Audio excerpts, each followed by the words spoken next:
Hey y'all, I'm coming to you from my messy house again. I think that this might be one of the most important videos I've ever made. I'm actually kind of nervous to make it because let me just say, this is not coming from a place of like judgment or saying you're wrong and I'm right. This is coming from a place of love and concern, and it's totally based on my experience. I just want to put out there that I am not perfect. I'm still struggling. I'm in the messy middle of what I'm calling like my diet recovery, but I do have some really valuable insights that I think are going to help you guys. And so I hope you'll listen with an open mind and an open heart. What's so interesting is like even in my dieting, I had really moved to like this place where I knew I could not be on any kind of dietary restrictions. Like I knew I could not eliminate carbs.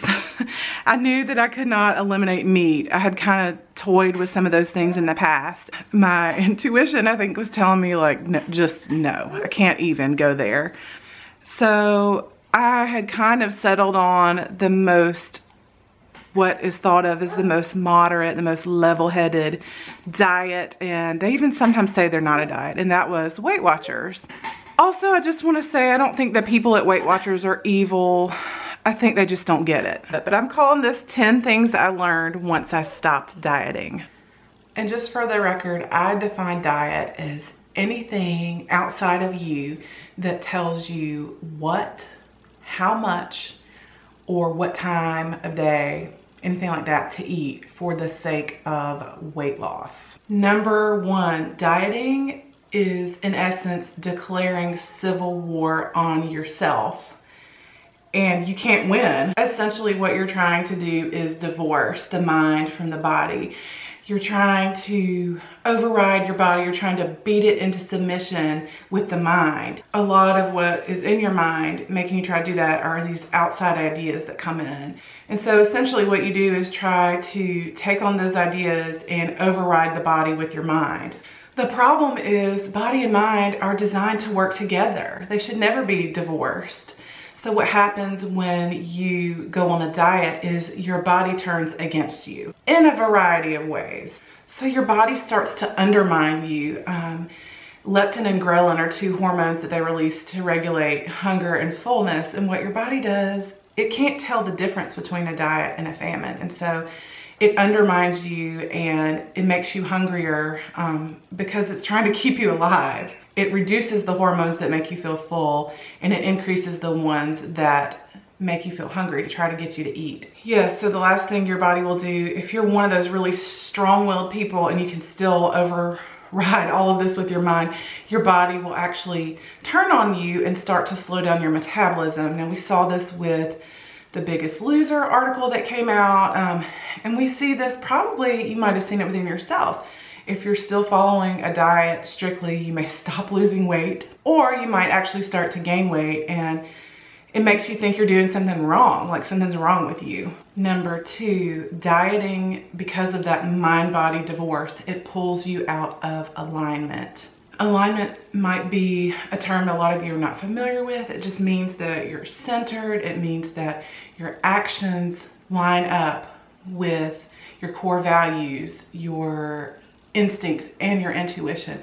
All of that is operating in unison. Because of that mind-body divorce, you will feel conflict inside, and you might not know why.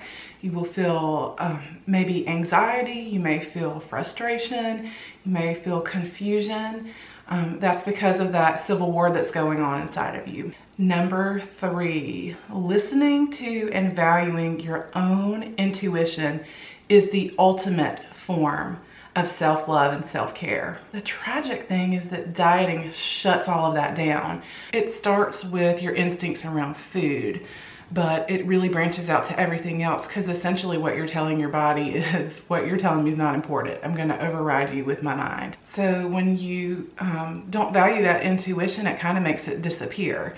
Not just with regards to food, but with a lot of things in your life. Intuition speaks really softly, and I'm learning that you have to get quiet and still and find spaces of time that you can kind of block out all the outer noise to just sit in silence and listen to yourself. Number four, what you tell yourself, what you feel about yourself, and how you value yourself is infinitely more important than what you put in your mouth or what the scale says. I'm learning that the intention behind the action, the thought, the feeling that motivates the action is of infinite importance. Where are you coming from? Are you trying to beat your body into some sort of submission, or are you truly caring for yourself?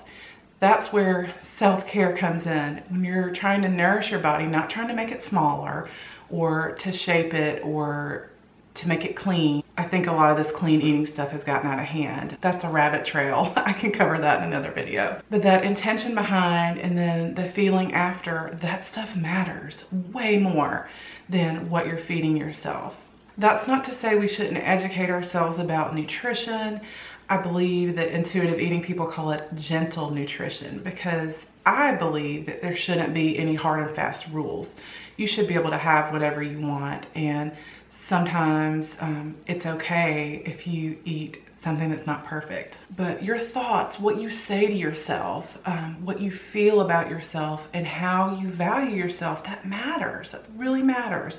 If how you value yourself is some yardstick attached to a scale or a BMI, that's really damaging to you. Number 5, binge eating and emotional eating are almost exclusive to people who have dieting or restrictive pasts. This was a huge aha to me. I had no idea. Diets cause us to become kind of obsessed with food.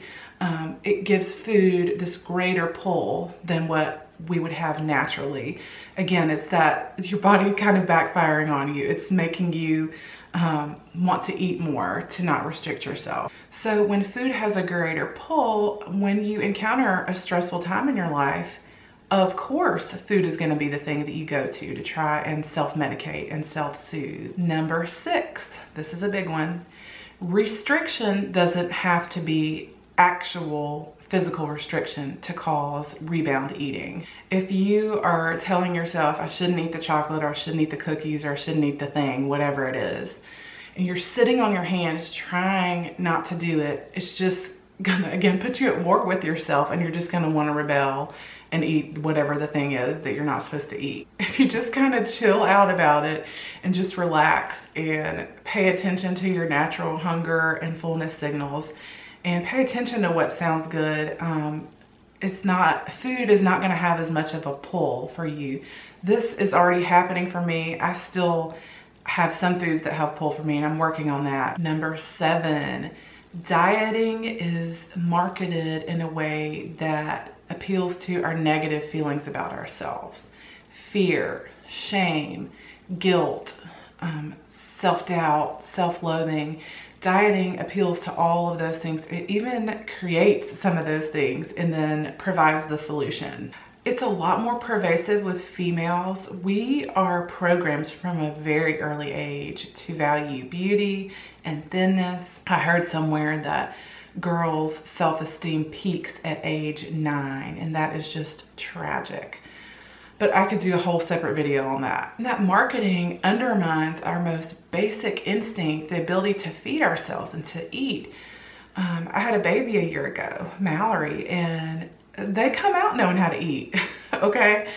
She, within 30 minutes of being born, she was able to latch on and be fed, whether that's latching onto the mother or to a bottle. However you choose to feed your child, they know how to eat, okay? They know when to stop. When she's done, she's done. We are born with that, and dieting messages tell us that we're messed up and that we're wrong somehow, and that's really damaging. Number 8, health and wellness in our culture oftentimes is just synonymous with weight loss or thinness. A lot of times when you hear, oh, it's about wellness or eating healthy, a lot of times what people really mean is being thin. Some segments are even trying to like borrow from the body positivity movement, and they just don't get it. Weight Watchers, for example, has kind of grabbed onto this and tried to tell people, oh, you're worth it, but yet here, let us still help you lose weight. So just be aware of that when you see a lot of marketing and messaging out there.